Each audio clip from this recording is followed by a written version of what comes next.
Bueno, nuevamente muy buenas tardes para todos ustedes, también como para respetar pues el tiempo de quienes se conectan con nosotros, vamos a dar inicio a esta conferencia que tenemos programada el día de hoy. De antemano quiero presentarme, mi nombre es Daniela Celis y yo soy la directora de Mercadeo de la Corporación Universitaria Lasallista. Como muchos de ustedes saben, esta es la única universidad del distrito norandino. Estamos ubicados en el municipio de Caldas, Antioquia, al sur del Valle de la Aburrá. Aquí de hecho están viendo una pequeña fotografía de lo hermoso que es nuestro campus. Invitados 100% a que puedan conocerlo y a que sigan haciendo parte de las actividades que tenemos planeadas por ustedes. El día de hoy quisimos tener este espacio con todos aquellos padres de familia y acompañantes de nuestros estudiantes que quisieran aprender un poco acerca de cómo afianzar la resiliencia de nuestros hijos y más que todo en estas situaciones y en épocas de pandemia que han sido pues un poco tediosas para todos nosotros. Hoy nos acompaña Daniela Agudelo Soto, ella es docente de nuestro programa de psicología. A ella le extiendo una bienvenida y un agradecimiento por acompañarnos el día de hoy y espero que esta conferencia sea de su agrado. Invitados, por favor, a que alcen la mano si tienen alguna inquietud, participen, nos escriban a través del chat, que allí Daniela también estará como muy atenta, al igual que yo, para que podamos, ojalá, responder todas sus inquietudes al respecto. Entonces, nuevamente bienvenidos a todos ustedes y Dani, te doy el espacio para que puedas como iniciar con nosotros. Muchas gracias, Dani. Bueno, aquí estamos las Danielas compartiendo este espaciecito con ustedes. Les voy a compartir pantalla de la presentación que traigo para conversarles un poco de este tema. Entonces, inicialmente me presento. Como les decía Daniela, mi nombre también es Daniela Agudelo Soto. Yo soy psicóloga egresada de La Salle, muy orgullosamente. Soy especialista y magíster en neurodesarrollo y aprendizaje. Y en este momento soy docente de tiempo completo del programa de psicología de la corporación, pero además tengo un espacio de dedicación para la consulta clínica específicamente con los niños. Ese ha sido siempre pues como mi enfoque profesional. Entonces mi desarrollo académico y pues como todo este conocimiento lo traigo en una combinación de las investigaciones que nos dice, qué nos dice la teoría y cómo traducir eso a lo práctico y a lo cotidiano de nuestros niños. Entonces, espero, como les decíamos, que este espacio sea de agrado para ustedes y quisiera comentarles pues como qué es lo que vamos a traerles hoy. Entonces, inicialmente vamos a estar en este espacio, está programado pues como para que termine a las 6 de la tarde. Entonces, inicialmente les voy a hablar un poco sobre los conceptos de qué es la resiliencia y por qué es importante hablar de la resiliencia en este tema, pues como con nuestros niños. Generarles algunas recomendaciones para poder potencializar o afianzar estas cositas sobre la resiliencia que no nos estén funcionando bien en casa. Y vamos a abrir también un espacio para las preguntas que tengan cada uno. Entonces ya saben que al finalizar vamos a abrir ese espaciecito. Les pido el favor de que vayan apagando las cámaras quienes no las tengan apagaditas y también los micrófonos para poderle dar continuidad y fluidez a este espacio. Pero ahorita podemos abrirlos y poder conversar entre todos. Entonces, no siendo más, entremos en materia. Como les decía, primero hablemos de qué es esa resiliencia, esa cosa que a veces suena tan raro y por qué es tan importante hablar de ella específicamente en este tema de nuestros hijos. Cuando hablamos de resiliencia, o sea, en términos académicos, técnicos, definiciones, nos encontramos que es una capacidad, una habilidad que tienen las personas para adaptarse a una situación, pues como sobreponerse a una situación difícil y poder como sacar provecho de la experiencia para ya sea generar modificaciones o para sobrevivir a una situación. ¿Qué es lo que hace que sea importante no solo trabajarlo en este momento, sino en general en nuestras vidas. Y es que realmente nosotros nos enfrentamos a situaciones difíciles todo el tiempo. No necesitamos una pandemia mundial como lo que estamos viviendo ahorita para vivir una situación compleja. Por ejemplo, pues como un terremoto, por decirlo así, o un accidente, son situaciones difíciles que nos ponen en una consideración de algunas cosas que hemos hecho, algunas decisiones que hemos tomado en nuestras vidas y cómo esto lo podemos también implementar en cambios o aprendizajes. Esto es algo que les voy a decir a ustedes y que he venido diciéndoles incluso a los estudiantes de psicología, y es que nada, absolutamente nada nos pudo preparar académicamente, personalmente, para una situación como estas. Y realmente uno sabe que en la vida es vulnerable a tener o a experimentar situaciones difíciles, pero no venimos preparados, por ejemplo, para que a un familiar le dé una enfermedad terminal. Podemos saberlo en nuestras cabezas, podemos decir, esto es una posibilidad, pero uno no va por la vida pensando, sí, es que mañana me puede pasar eso. Entonces, estas situaciones hay que enfrentarlas cuando nos llegan. Y como les decía, no solo se trata de esta situación de pandemia, sino que a lo largo de nuestras vidas y especialmente de las vidas de nuestros hijos, nos vamos a encontrar estas situaciones difíciles. Entonces nosotros como adultos también somos llamados a acompañarlos a ello. Pero ahora la pregunta es, ¿por qué estas situaciones se convierten tan difíciles afectivamente para nosotros sobreponernos o sobrepasarlas? Y es que realmente nuestra mente tiene una resistencia, digamos, natural al cambio. Imagínense que hay un término que a nadie le gusta que yo diga, pero la mente es perezosa. Listo, no es que nosotros seamos perezosos, así como la pereza que nos da cuando nos levantamos por la mañana, no, pero la mente en general, en su forma de funcionar, por decirlo así, es perezosa y tiene un sentido como muy importante para su funcionamiento, y es que ahorra energía y ahorra esfuerzo. Ahorrarnos esfuerzo a veces nos trae muchas ventajas. Por ejemplo, el camino, cuando estamos en la presencialidad, obviamente, el camino que yo tomo para ir al trabajo, usualmente es el mismo. Yo no me tengo que ir en el carro, caminando, en el bus, lo que sea, pensando cuál es la ruta que voy a tomar hoy para llegar más eficazmente a mi trabajo. Yo ya la identifiqué y simplemente la replico. A menos de que algo pase, por ejemplo, está lloviendo, hoy no me voy a ir a pie, hoy me voy a ir en bus. Pero usualmente tomamos la misma ruta del trabajo, y a eso es la misma ruta para ir al trabajo. Y a eso es a lo que me refiero cuando digo que la mente es perezosa. ¿Para qué me voy a poner a pensar en otra ruta si la que tengo ya me sirve? Pero aquí pasa algo, y es que cuando esa ruta por alguna razón no me sirve, entonces la mente empieza a generar una resistencia. Venga, ¿cómo así que yo no me puedo ir por ahí? Y entonces, ¿y por dónde me voy a ir? Y se empieza a crear como un problema. ¿Listo? Depende de cómo nosotros enfrentemos esa resistencia, vamos a generar que esta situación sea más o menos como vivible, por decirlo de alguna manera, o que se nos vuelva un mundo completo. Y nos encontramos personas que les cambien la ruta del trabajo no les va a afectar ni un dedo, y personas que se les volvió un mundo y que dicen, Dios mío, ¿cómo voy a hacer? Entonces, ¿cómo me voy a ir? Voy a llegar tarde, me van a echar, y se les hace todo un mundo grandísimo. Entonces nos encontramos que hay unas personas que son más susceptibles o menos susceptibles a resistirse a esos cambios. Pero también hay otro factor, y este factor es biológico. Hay unos temperamentos que pueden ser como más o menos fáciles para adaptarse al cambio. Espérenme que me desacomode. Entonces, esto lo vemos principalmente en los niños.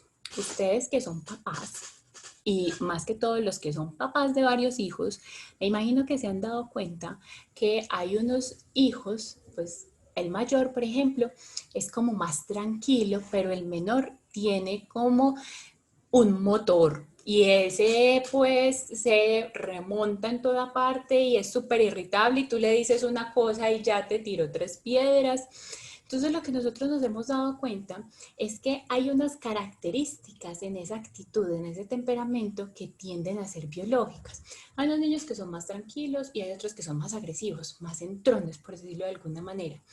Y eso hace que, pues como que genera un terreno que nos permita ser más o menos adaptables a ciertos cambios. Entonces vamos a encontrar algunos niños súper introvertidos que no les gusta para nada, para nada, para nada que les cambien las cosas. Y vamos a encontrar otros que hay un cambio, no maravilloso, ¿qué es esto tan espectacular? Entonces combinamos estas dos cosas y a veces tenemos una recetica muy buena o muy incómoda y con mucho trabajo de manipular. Estos asuntos biológicos y estas tendencias naturales de la mente debemos considerarlas antes de hacer cualquier tipo de recomendación o cualquier tipo de modificación. Hay unas investigaciones que se han encontrado que hay unos factores, aparte de los biológicos, que fueron básicamente los que ya conversamos, que pueden afectar la disposición o la capacidad de resiliencia y de adaptación al cambio. Entonces, entre las biológicas tenemos estas. Podemos añadir, por ejemplo, algún trastorno de base. Por ejemplo, hay unas personas que tienen trastornos de ansiedad a las que pueden ser más resistentes y más susceptibles a que estos cambios puedan generar una descompensación de su estado emocional. Pero también nos encontramos que hay unos factores biológicos que incluso pueden ser protectores. Por ejemplo, las personas que, como les decía ahorita, tienden a ser flexibles y tranquilas ante los cambios. Entonces podemos encontrar factores protectores o factores precipitantes para que esta resistencia al cambio o la resiliencia exista. También tenemos unos factores ambientales a los que me les voy a dedicar un poquito más de tiempo, que son importantes considerarlos porque son esas cosas que nosotros desde el hogar podemos modificar, y también existen unos factores en el contexto, es decir, hay unos lugares en el mundo que son más o menos vulnerables a que ciertas situaciones ocurran y eso hace que yo me convierta en una persona más o menos resiliente porque estoy más expuesta a esos factores. Es decir, en México, por ejemplo, nos encontramos que es una zona muy vulnerable a los terremotos.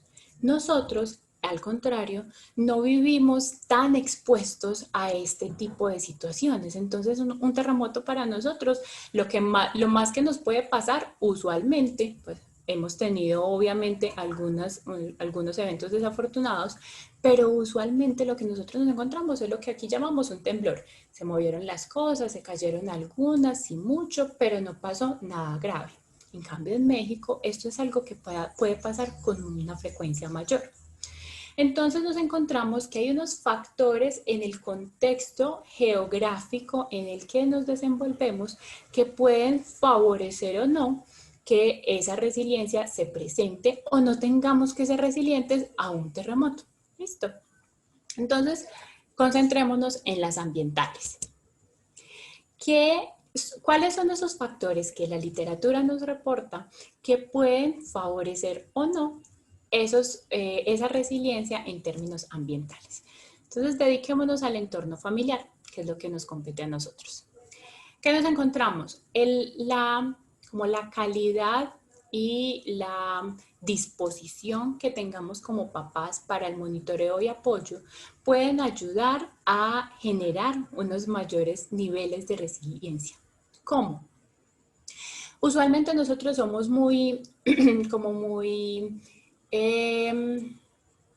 favorecemos mucho la autonomía de los hijos y queremos que todos lo hagan solitos, y cuando ya ellos empiezan a ganar cierta autonomía, pues entonces la favorecemos y maravilloso, que sigan haciendo todo solos. Pero hay unas cosas para los que ellos no están preparados y para los que evolutivamente ellos no tienen por qué saber. Por ejemplo, ¿cómo resolver un problema con sus amigos? Ellos no tienen por qué venir con esa información implantada de forma biológica.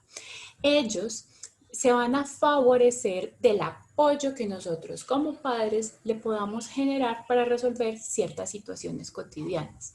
Ahora, ¿eso significa que se le acabó el mundo porque tuvo un problema con sus amigos? No, pero hay unos problemas que son importantes intervenirlos o apoyarlos en este caso para que, como les decía ahorita, una cosita tan pequeña como un problema con sus amigos no se vuelva una cosa grande y nos encontremos posteriormente unos niños irritables, ansiosos, como que tienen deserción estudiantil. Estoy siendo un poquito exagerada, pero usualmente nos encontramos que una pequeña cosita se junta con otra y con otra y con otra y se vuelve una cosa gigante. Entonces hay situaciones que en ocasiones se vuelven cotidianas para que nuestros hijos van a necesitar cierto tipo de monitoreo y cierto tipo de apoyo. Por ejemplo, con las tareas, y más que todo en este término de la pandemia, que pues ellos se resuelven con sus clases virtuales. Entonces, vea cómo le va, y yo me desentiendo un poquito de eso. Entonces, a veces necesitamos estar ahí pendientes sin ser como un helicóptero ahí encima, pero sí pendientes de cómo te está yendo, si hay algo que no entiendas y en lo que yo te puedo ayudar, algún tema, ve, a vos que no te va como tan bien en esas fracciones o en esas operaciones matemáticas, ¿qué tal si nos sentamos y lo revisamos un momentico? A veces ellos tampoco saben pedir ayuda. Y yo creo que nosotros somos un poquito culpables de eso. A veces los papás no sabemos pedir ayuda tampoco y no sabemos cómo pedir ayuda, porque muchas veces la ayuda que nosotros pedimos, páseme eso, hágame el favor y tráigame. Es como, un poquito diferente cómo manejamos el lenguaje. Y ellos a veces también tienen dificultades para acercarse a nosotros y saber cómo preguntarnos. Como que si yo le pregunto a mi mamá, cómo hacer esas fracciones, me va a decir que yo no estudié o me va a decir que yo no entendí. Entonces, ¿usted qué estuvo haciendo conectada ahí todo el tiempo si no está estudiando, si no está aprendiendo, si yo le tengo que hacer las tareas? Ay, entonces yo no le voy a pedir ayuda, me regaña. Entonces, es muy importante fijarnos, hacer una autoevaluación también de cómo estamos diciendo las cosas y eso cómo genera ese tipo de reacciones. Otro factor que las investigaciones han mostrado que tiene un efecto positivo en aumentar los niveles de resiliencia tiene que ver con la aceptación. Me explico. Los autores dicen que poder aceptar las diferencias y las condiciones o las características de nuestros hijos, aceptarlos incondicionalmente son importantes. A veces a nuestros hijos no les va a gustar la misma música o no les va a gustar las mismas materias y pilas, por ejemplo, papás. Nosotros queremos que a nuestros hijos les vaya muy bien en la vida. Yo no conozco un papá que me diga yo quiero que mi hijo le vaya mal y se meta a la cárcel, qué rico estar en la cárcel. No conozco el primero que me diga eso. Entonces muchas veces en esa intención de querer lo mejor para nuestros hijos, a veces implantamos ideas que no son necesariamente correspondientes con lo que ellos quieren. Por ejemplo, yo quiero que usted sea ingeniero, porque en la familia todos somos ingenieros. Escuchamos, aceptamos y si mi hijo me dice que quiere ser, no sé, psicólogo, qué rico, porque sería una buena idea, es una buena profesión, tiene sus ventajas. Por ejemplo, si mi hijo me dice que quiere ser músico, ay, madre, yo quiero que sea ingeniero, pero bueno, puede que músico sea muy buen músico y de pronto ingeniero no tanto. Entonces, esa aceptación incondicional es súper importante para ellos porque también les da esa sensación de que independientemente de lo que pase en la vida, tienen esa familia que los apoya. Y finalmente, este es un punto muy importante que a veces ignoramos, la relación de pareja. Uno no cree, y más que todo con los hijos pequeños, uno dice que ellos que se van a dar cuenta que uno estaba peleando con el papá. No se dan cuenta, ellos puede que no sepan ustedes de qué estaban peleando, pero sí se da cuenta cuando los papás están enojados. Claro, es que uno es el que no se da cuenta que está siendo evidente, pero uno les tira el plato, vea, coma pues, o uno les tira la ropa y vea pues, láveselo, llévese el uniforme. Y es esa actitud, esa forma también como manejamos el lenguaje corporal, que ellos sí lo notan. Ellos pueden que no sepan, como les digo, de qué están enojados ustedes, pero ellos sí se dan cuenta. Y eso pasa mucho, más que todo con los papás separados, que no se comunican. Entonces la mamá por un lado, vea, hágame el favor y le dice a su papá que me traiga tal cosa o que le mande tal cosa, y es como el hijo ahí entre una cosa y la otra. Adivinen qué piensan los hijos. Si mis papás no pueden resolver ese problema de comunicación que tienen, ahora, ¿cómo van a poder resolver el mío? Ahora yo o algunos piensan, ay, es que mis papás tienen tantos problemas que yo que los voy a encartar con otro. Imagínense que una vez en consulta, uno de mis pacientes me dijo, uno de mis pacienticos, que son niños, yo les digo pacienticos, me dijo que él no le quería pedir cierto material del colegio a los papás porque los papás estaban teniendo muchos problemas económicos. Entonces él como los iba a encartar con otro problema. Entonces nos damos cuenta que la comunicación efectiva entre la pareja también genera un ejemplo positivo para nuestros hijos poder resolver sus propias situaciones. Como les digo, aquí estamos hablando de una situación grande que pues como que nos convoca, por ejemplo, esta pandemia, pero realmente lo que nos encontramos dentro de las casas es que lo que hace más difícil sobrellevar esta situación son esas pequeñas situaciones cotidianas que ocurren día a día en la casa y que no logramos resolver. Esta pandemia no la podemos resolver nosotros papás en casa. Nosotros no podemos llamar al alcalde y decir, alcalde ya, quite esta cuarentena que estoy mamada de estar encerrada en mi casa. No puedo hacer eso. Y si lo hago, el alcalde se me va a reír. Primero, pues, ¿cómo consigo el número del alcalde? Eso es otro tema. Pero eso no se resuelve así. Lo que nosotros debemos resolver primero son esas pequeñas cosas que hacen que esta convivencia sea más difícil. Entonces, vamos directamente con las recomendaciones. ¿Qué podemos hacer con los niños? Primero, potenciar y mejorar todo lo que tiene que ver con el vínculo. Algunos autores nos refieren que potenciando y mejorando esa relación que nosotros tenemos con nuestros hijos, vamos a generar un entorno de confianza, de seguridad, que les va a permitir en la mente de nuestros hijos tener la certeza que independientemente de cualquier situación difícil que se vayan a enfrentar, van a tener la confianza de que ellos pueden o la seguridad de que en cualquier situación pueden contar con sus papás que están detrás de ellos, dándoles apoyo, soporte o incluso soluciones. Y pilas con esto, que yo soy muy enfática con esto con mis papás en consulta. Cuando uno le ofrece soluciones a los hijos, uno no les dice, vea, usted le va a decir a su compañerito que le deje de pegar primero y luego le pega a usted para que estemos en paz. No, usted no le dice cómo resolver el problema. Usted le da ideas, usted le da propuestas o usted lo ayuda a resolver ese problema por sí mismo. Entonces, una de las preguntas que nosotros podríamos hacer es, ¿cómo crees tú que puedes resolver esa situación? ¿Cómo te gustaría que fuera el resultado? ¿Y qué tal si intentas tal cosa? Porque cuando yo le ofrezco soluciones prediseñadas a mi hijo, yo no le estoy permitiendo que él las construya, que él las descubra. Yo le estoy diciendo, cuando tenga un problema, no piense, venga, que yo se lo resuelvo. Entonces, cuando hablamos del vínculo, hablamos de estos puntos que nos llevan a considerar yo cómo me estoy comportando para darle esa imagen, para darle esa idea a mi hijo o a mi hija para que se sienta confiado y se sienta seguro de que los problemas los puede resolver. Primero que todo, la sensibilidad. Tener sensibilidad de cómo le estamos diciendo las cosas y cómo estamos escuchando también sus situaciones. Porque a veces, y pasa mucho con los adolescentes, les decimos, ¿qué te vas a preocupar por eso? Vea, mi amor, hombres en la vida hay. Y usted como es de linda, usted no se va a preocupar por nada, que le van a llegar y le van a llover. Pero es que el problema no es que le lluevan hombres. El problema es que en este momento la situación que tiene es difícil para ella enfrentarla. Entonces es importante escucharla y ser sensible ante esas situaciones. Y pilas, que también nos encontramos los hijos que ni mu, pero uno los nota. Uno de tanto vivir con ellos los va conociendo, ¿sí o qué? Este está más callado de lo normal, o este no está saliendo a comer, algo le estará pasando.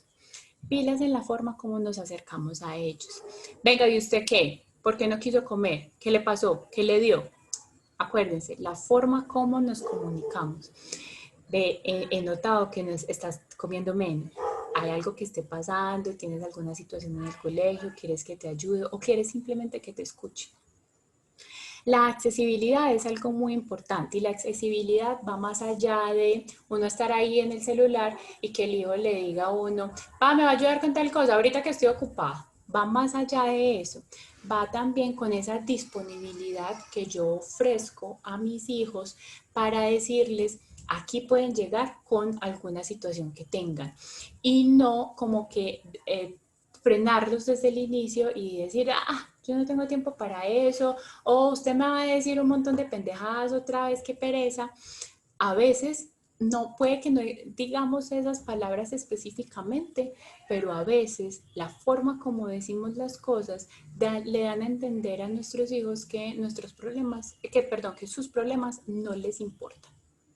Entonces, la accesibilidad también es importante determinar, bueno, yo cómo me estoy poniendo, cómo me estoy comunicando con mis hijos para demostrarles que pueden contar conmigo. Y créanme que eso es uno de los motivos que más me traen las mamás, específicamente las mamás a consulta. Es que yo no sé cómo hablarles. Doctora, usted me dice, sí, usted me cuenta qué le pasa, porque es que él no me dice nada a mí. Es importante también revisar nosotros cómo estamos preguntando y cómo estamos respondiendo ante esas situaciones que ellos nos traen. Tenemos también la aceptación, que es básicamente lo que ya les estaba conversando anteriormente. Las investigaciones son muy profundas en este aspecto y es que es importante que ellos se den cuenta que está bien ser como son, está bien pensar como piensan. Créanme que, y también en consulta tengo muchos adolescentes que me dicen, es que esto que yo le estoy contando a usted no se lo puedo contar a mi mamá, porque en sus términos uno sabe que eso no es verdad, pero en sus términos dicen, ella me mata donde ella sepa esto. Y lo que vas a ver, por ejemplo, es que ella no está de acuerdo con cierto partido político, o a veces es tan sencillo como que no es fan o hincha, mejor, no es hincha del mismo equipo. Entonces miren que incluso de esas cosas sutiles, y por eso soy tan enfática en eso, es en lo cotidiano que les enseñamos a nuestros hijos a resolver las situaciones y a enfrentar los problemas más grandes que se les enfrentan. Entonces, si lo pequeño no soy capaz de confiárselo a mi mamá o a mi papá, no le voy a decir lo grande. Y voy a ser muy dramática aquí porque esto hace parte de mi trabajo.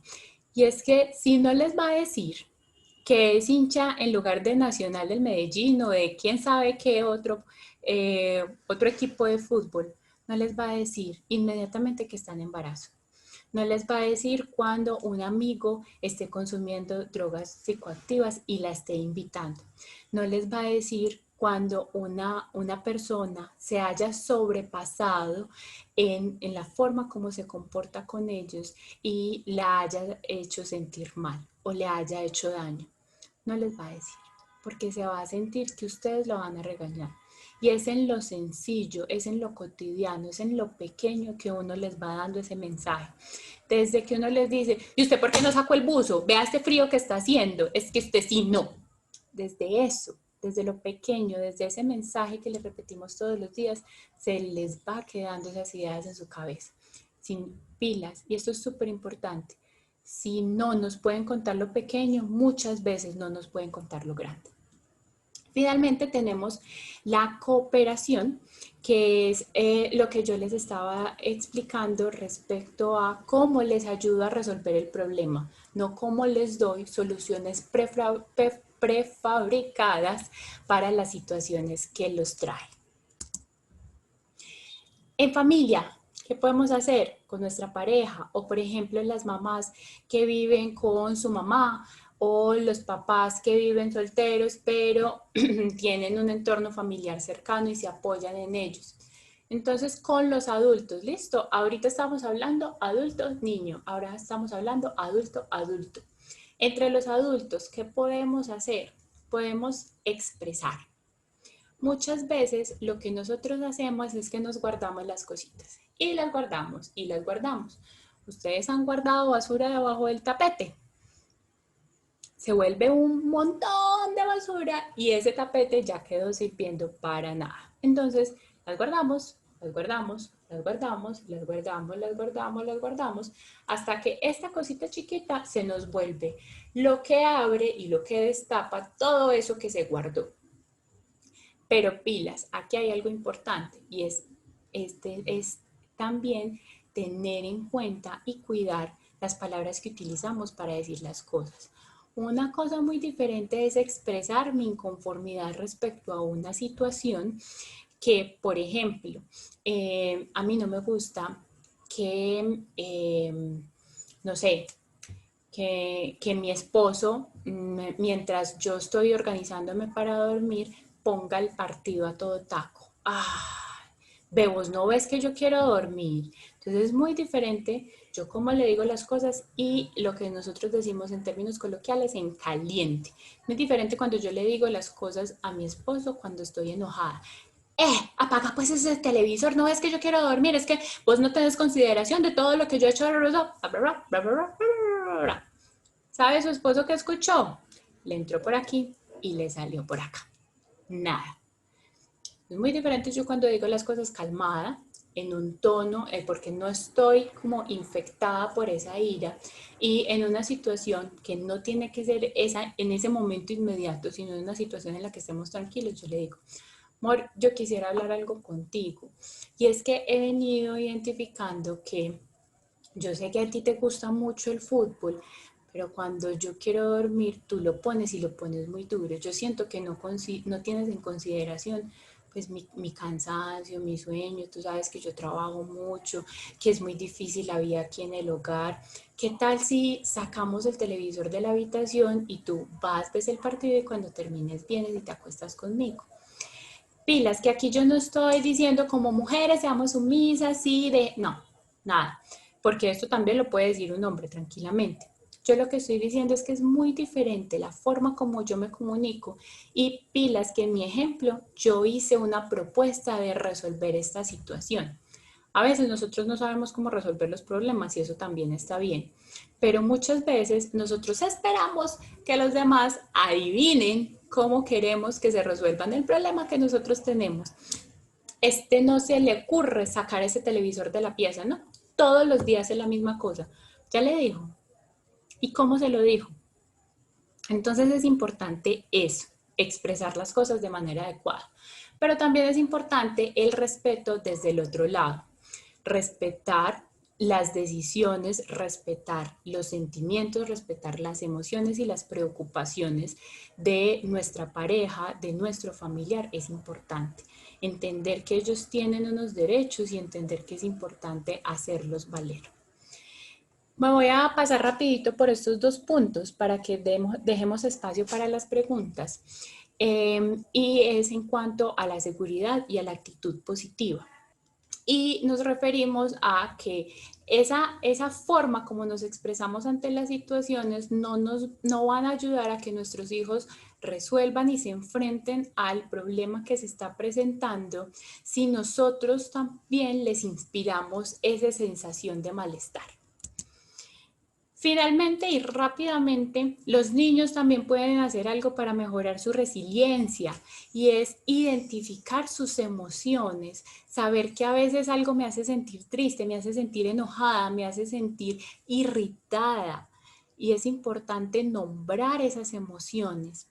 A veces funciona distraernos. Ay, yo quiero salir, no puedo salir, pero entonces, ¿qué otra cosa me puedo poner a hacer que no sea conectarme en el computador o meterme en el celular? Hagamos otra cosa, inventémonos otra actividad.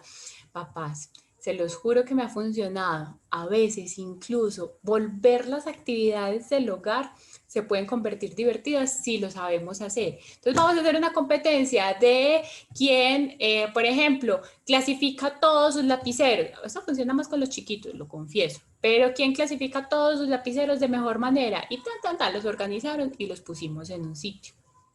También a veces es un asunto de creatividad. Demorar la gratificación, muy importante que les ayudemos también a lograr esto, y es no todo se puede conseguir de forma inmediata. Yo quiero salir, pues no puedo, ¿qué más vamos a hacer? Entonces, acuérdense, en lo cotidiano, en lo chiquito, ma, pero es que yo no quiero almorzar, yo quiero el helado o yo quiero el postre. Pues no, va a tener que almorzar y luego del almuerzo sí vamos a conseguir ese postre y ese dulce delicioso. Y finalmente las recompensas. A veces nos quedamos concentrados en los regaños y a ellos se les olvida darse premios a sí mismos también. Entonces, que ellos también hagan autoverbalizaciones positivas de lo bien que están haciendo el trabajo. Yo sí puedo, yo sí soy capaz, yo soy inteligente y yo puedo con todo esto que nos está sucediendo. Eso también es importante. Voy a abrir el espaciocito para preguntas, que a veces tenemos muchas dudas y no nos da el tiempo, entonces trato de dejar pues como más tiempo. Cuéntame, Dani, si por ahí en el chat había alguna pregunta, que a mí ya esto está en blanco, o si algún papá alzó la manito. Bueno, la idea es que en este momento ya todos tienen la opción de poder también reactivar su micrófono. Quien quiera expresarnos su inquietud hablando pues directamente con nosotros o a través del chat, es bienvenida todas aquellas consideraciones y consultas que quieran hacerle a Daniela. Entonces, no sé si algún papá quiera expresarnos de pronto su opinión al respecto o algún inconveniente también que presente que quiera que podamos brindarle como solución.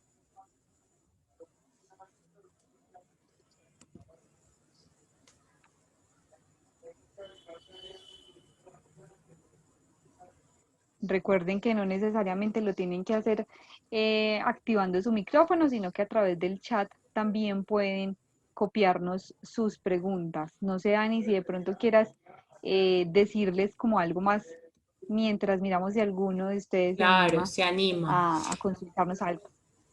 Claro. Eh, Como a modo de reflexión, les quería dejar estas preguntas o estos mensajes que nos permitan como repensarnos sobre las situaciones en las que pues, nos enfrentamos. Y es, por ejemplo, tengo control sobre todo lo que rodea en mi vida, y es algo de lo que yo les mencionaba ahorita. Esta situación la puedo controlar, la puedo cambiar. Yo tengo el poder para hacerlo, realmente no. Y hay muchas cosas en la vida que yo no puedo cambiar por toda la voluntad que quiera. Y pues como esa ausencia de control también es importante aceptarla. Entonces, hacernos esa pregunta y hacer esa consideración también nos convoca a la reflexión. Tengan en cuenta que el error es permitido y hace parte de la existencia humana. Nada de lo que nosotros hagamos nos va a evitar caer en el error. Y es importante que lo consideremos de esa forma. A veces, pensando nuevamente en estas cosas cotidianas, es importante preguntarnos, bueno, ¿será que equivocarnos nos implica un peligro real? ¿Pasa algo si no hago las cosas bien? Y esto también es para que los niños se los pregunten, que nuestros hijos se lo pregunten. ¿Y qué pasa si me equivoco? ¿Y qué pasa si este problema no lo resolví de la mejor manera? Si pierdo esta materia, si no logro sentirme bien respecto a todo esto que está pasando. Eso también está bien. El miedo es normal, el miedo es una emoción básica. Todos sentimos miedo por razones diferentes, pero todos sentimos miedo y está bien sentirnos asustados. ¿Qué es lo que tenemos que hacer? Poder resolver de manera adecuada estas situaciones. Las cosas que nos asustan, que nos dan miedo, no se conviertan en un mundo y en algo que no podamos atajar, que no podamos ni siquiera entender. hay cosas que nos van a dar miedo, pero irlas resolviendo de a poquito nos va a ayudar a que no se nos vaya a extremos. Finalmente, traje un decálogo para serenar y serenarse. Quiero que nos quede como enseñanza, como conclusión, que la mejor forma de promover la resiliencia en nuestros hijos es promoviendo la resiliencia en nosotros mismos, es generando situaciones de tranquilidad, de serenidad, que nos permitan estar más tranquilos e inspirarles y permitirles ese espacio. Este decálogo para serenarse y serenarse se los voy a compartir. Si los docentes o si los orientadores escolares me los permiten, se los envío en PDF, pero igual se los voy a poner en pantalla para que lo miren. También les dejo estos datos, los datos de mi correo de la universidad y los datos del jefe de programa de psicología, si tienen o necesitan alguna información de nuestro programa, de nuestra universidad, de verdad que La Salle es una muy buena opción para estudiar. Entonces aquí les dejo los datos mientras leo las preguntas. Aquí Verónica nos dice: buenas tardes, mi hijo es adolescente y ha sido difícil manejar en el encierro. Y él se escapa de la situación conectándose con los amigos en los videojuegos. ¿Hasta qué punto puedo permitir eso? Antes de la pandemia, él no jugaba con videojuegos y en la semana, videojuegos en la semana, solo los fines de semana. Bueno, papás, esta es una recomendación que yo les he hecho a partir de la pandemia a los papás en consulta, y es que frente a esta situación nos ha tocado ser un poco más flexibles en ciertos castigos o en ciertas recomendaciones o instrucciones que nosotros les damos a nuestros hijos, porque hay un montón de cosas que no podemos controlar. Muchas veces una de mis recomendaciones para los papás es, bueno, hay consecuencias, ¿cierto? Que yo les llamo consecuencias a los castigos para que no suene tan horrible. Entonces hay consecuencias. ¿Cuáles son las consecuencias? ¿Positivas o negativas? Tu comportamiento genera una consecuencia o una respuesta positiva, sí o no, ¿vale? Y de ahí entonces nosotros aplicamos esas consecuencias. Una de ellas que muchas veces aplicábamos era, bueno, entonces no sales a verte con los amigos, ajá, ¿y ahora qué hacemos? Igual no pueden salir. Entonces, por eso digo que nos toca flexibilizar ciertos castigos. Muchas veces el castigo también era no televisor, pero muchas veces me dicen los papás: doctora, la verdad es que no tengo nada más. En la casa está el televisor, la tablet, y yo estoy trabajando todo el tiempo y yo no puedo estar ahí. Entonces a veces nos toca flexibilizar eso. Pero una de las cosas que también nos ha funcionado es mantener al mayor, pues como cantidad posible, en la mayor cantidad posible, con la mayor fidelidad posible, las rutinas. ¿Listo? Entonces, ¿qué podríamos hacer? Podríamos en semana disminuir esa cantidad de tiempo que se está pasando en los videojuegos. ¿Por qué? Cuando sé que lo debo intervenir y cuando no, cuando eso implique un malestar o perjudique algún proceso de nuestros hijos. Es decir, por estar en los videojuegos no está estudiando, por estar en los videojuegos no está comiendo, por estar en los videojuegos no está durmiendo bien. Ahí tengo que intervenir. Pero cuando mi hijo hizo todo, no tiene ningún problema académico, comió, está socializando, está pasando tiempo con sus amigos, está divirtiendo, está bien, está utilizando sus mecanismos de distracción y también está compartiendo con nosotros, se ve tranquilo. Ahí es cuando nos preguntamos, bueno, ¿y qué necesidad tenemos de reducirles el tiempo en los videojuegos? Entonces hay que hacer esas consideraciones, ¿listo? ¿Qué tan perjudicial está haciendo para él y qué otras opciones podría tener? Entonces, reducir tiempo en el videojuego y reemplazarlo por algo. Entonces, por ejemplo, en lugar de estar en el videojuego, vení, es que necesito que me ayudes con las labores del hogar. Yo no puedo seguir aquí siendo la única que barre, que trapea, que lava los platos, no. Necesito que estas tareas nos las dividamos entre todos. Y esos son acuerdos que también se hacen en convivencia. Por aquí tengo un comentario en privado de Ladies. Ladies, ¿me confirmas si lo puedo publicar? Pues si lo puedo decir a todos, o quieres que lo resolvamos en privado. Me confirmas. Y por ahí también en público, listo. Mi hijo de 6 años a veces manifiesta que nadie lo ama, que yo no lo amo. A él y a su hermano, también de 6 años, le manifestamos mucho amor y a diario les motivamos diciéndoles palabras positivas. ¿Qué debo hacer para que mi hijo no se exprese así? Muchas veces el concepto de amor que tienen nuestros hijos no es el mismo que nosotros tenemos. O nosotros creemos que estamos haciendo, pues como que estamos siendo muy explícitos con el amor y el cariño que les tenemos, pero para ellos no es esa misma forma. Eh, entonces, lo primero es tratar de como profundizar en esa idea, ¿listo? En por qué él dice que no, que yo no lo amo. Entonces, papi, ¿tú por qué dices eso? ¿Por qué crees que la mamá no te ama? ¿Qué es lo que hace, qué es lo que hago yo que tú dices que no te ama? ¿Cómo se comportan las personas que no aman a sus hijos? Entonces te puede decir, por ejemplo, es que tú no me amas porque no me dejas ver televisión. Ah, es muy diferente. No es que yo no lo ame. Es que entonces ahí entramos a explicar. Entonces, mira, mi amor, yo te amo con toda mi alma, con todo mi corazón y quiero siempre, siempre, siempre lo mejor para ti. Pero eso no significa que tú puedes hacer siempre lo que tú quieras. A veces mi tarea como mamá es ayudarte, acompañarte en las cosas que se deben y que no se deben hacer para que tú puedas tener todas las cosas que quieres y puedas hacer lo mejor que puedas en tu vida. Y en ocasiones no podemos ver televisión todo el tiempo que queramos, ¿vale? Pilas que tampoco tenemos que caer en explicarles absolutamente todo, pero me he dado cuenta en mi experiencia que a los hijos les sirve mucho que nosotros les expliquemos por qué les decimos las cosas como les decimos y no que la respuesta no sea simplemente porque sí o porque no.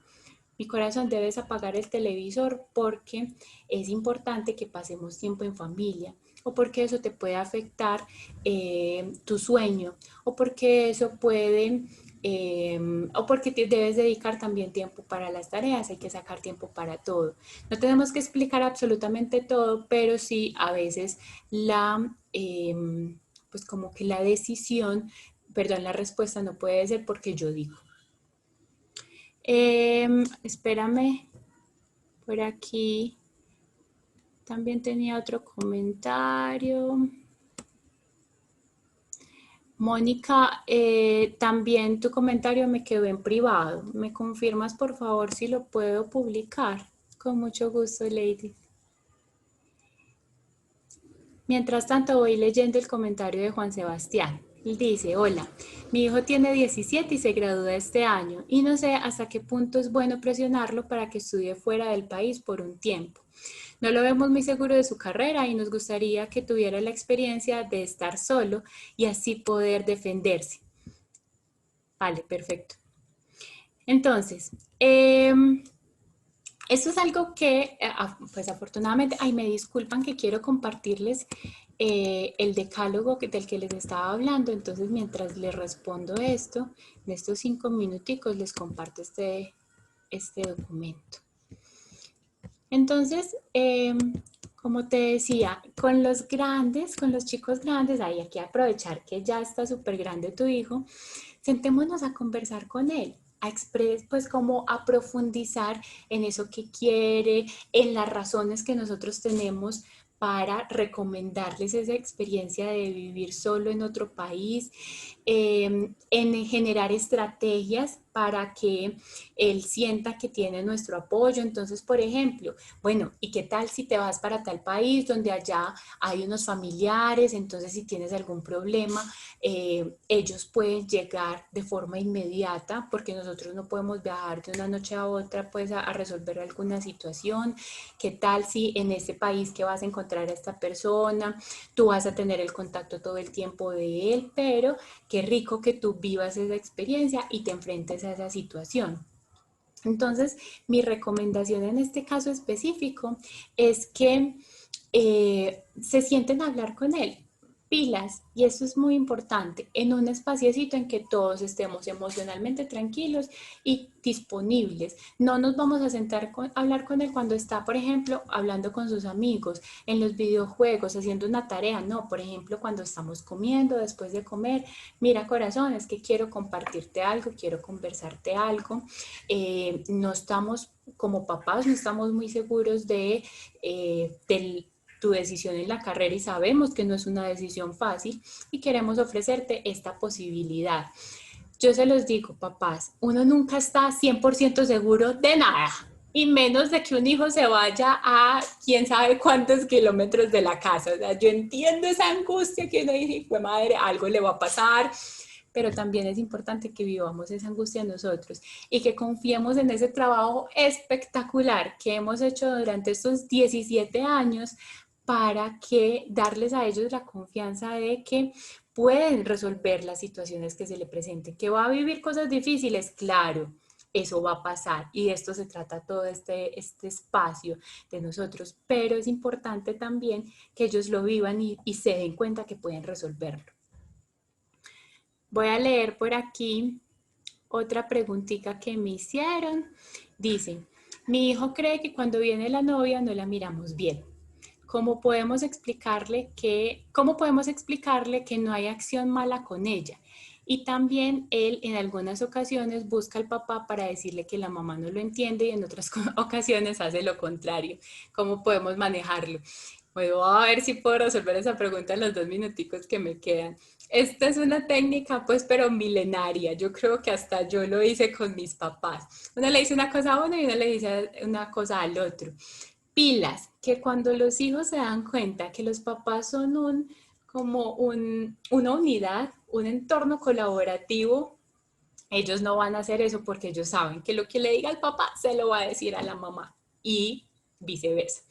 Entonces, en esta ocasión, lo importante es manifestarle, expresarle explícitamente a nuestros hijos que, bueno, mira, tu papá me contó esto, que le dijiste esto, yo no te voy a regañar, pues esta no es mi intención, pero yo quiero que tú sepas que te voy a apoyar y que te voy a acompañar pues, en lo que sea necesario, pero quiero que sepas que también hay algunas cosas que tu papá no me va a poder contar a mí, pero hay otras que sí. Y en estas tú estás jugando con nosotros. ¿Listo? Entonces es importante que él sepa que somos ese frente unido.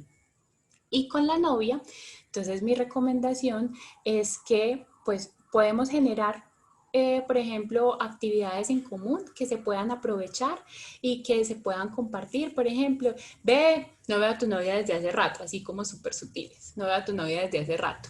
¿Qué tal si la invitas y vemos una película entre todos? Hace rato no vemos películas. O ya que está tu novia aquí, ¿por qué no pedimos una pizza? Yo no tengo ganas de cocinar hoy. Como que esas cosas que los hijos dicen como, uy, mi mamá va a invitar a pizza. Esto se puso bueno. Que esas situaciones que ellos como asocian con cosas positivas también se puede asociar con la novia. Y mi mejor recomendación siempre, siempre, siempre es respecto a fomentar la comunicación asertiva, la comunicación honesta, pero también pues como ser claros en lo que nosotros queremos decir de forma cuidadosa. Voy a responder finalmente esta última preguntita que dice cómo ayudar a afianzar la autoestima y básicamente como siguiendo las recomendaciones que hoy trabajamos, esta presentación yo también se las puedo compartir, es simplemente que me digan dónde y se las envío. Siguiendo estas recomendaciones en promover la seguridad, promover la autonomía de nuestros hijos, que no les demos las soluciones prefabricadas, sino que los ayudemos a encontrar las soluciones de todo lo que se vayan a enfrentar. Así, a lo largo del tiempo, manteniendo esa línea de comunicación, les permitimos a ellos entender que tienen las herramientas para resolver lo que sea que enfrenten y que pueden con la vida. Eso me hace sentir a mí más competente y capaz de enfrentar las situaciones. Es una cosa que uno no dice, con esto que hago mañana ya tiene mejor autoestima. No, son acciones repetidas a lo largo del camino que también se pueden, pues como que se pueden fortalecer con esas verbalizaciones positivas. tú eres capaz, yo confío en ti, y evitando también las verbalizaciones negativas. Es que eso es bobo, ¿cómo se le ocurre hacer ese tipo de cosas? Entonces, es como un conjunto de varias estrategias. Respetando el tiempo de todos, voy a terminar hasta aquí. Recuerden mi correo de agudelo@lasallistadocentes.edu.co. Si tienen alguna duda, si hay algo en lo que los pueda ayudar, si necesitan alguna recomendación o lo que sea, estamos muy abiertos a lo que ustedes necesiten. Bueno, Dani, muchísimas gracias por habernos acompañado hoy, a todos los padres de familia. Queremos contarles pues que esta conferencia también queda grabada. Esperamos próximamente compartir el link con ustedes para todas las personas que nos acompañaron el día de hoy para que la puedan repetir.